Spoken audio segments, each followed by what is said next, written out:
In today's video, I'm going to teach you how to enable Stripe Radar.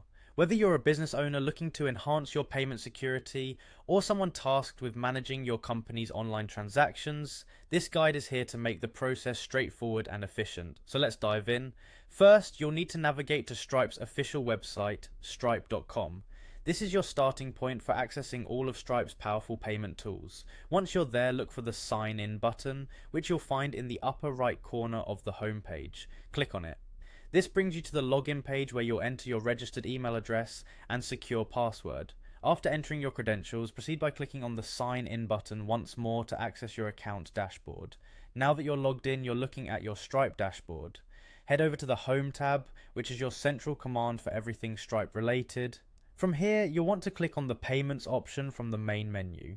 This section is crucial as it organizes all your transactions and provides various tools to manage them effectively. Within the Payments section, you'll notice an option labeled Radar. Click on Radar to proceed. Stripe Radar is an intelligent suite of tools designed to help prevent fraud and manage risks associated with your transactions. Seeing its significance, enabling it can really bolster the security of your online payment operations.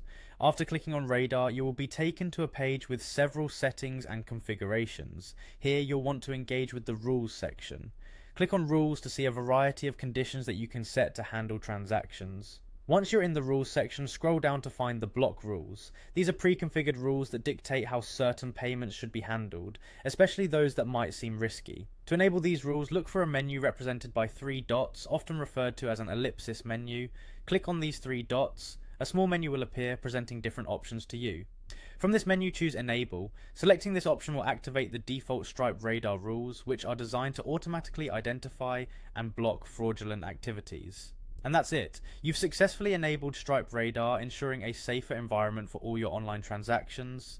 By following these steps, you've taken a significant step in securing your business against fraudulent charges, potentially saving you a lot of hassle down the line. I hope this guide has been helpful. Enabling Stripe Radar is a powerful way to protect your business, and now you have the confidence to navigate Stripe's platform with ease. Thank you for watching.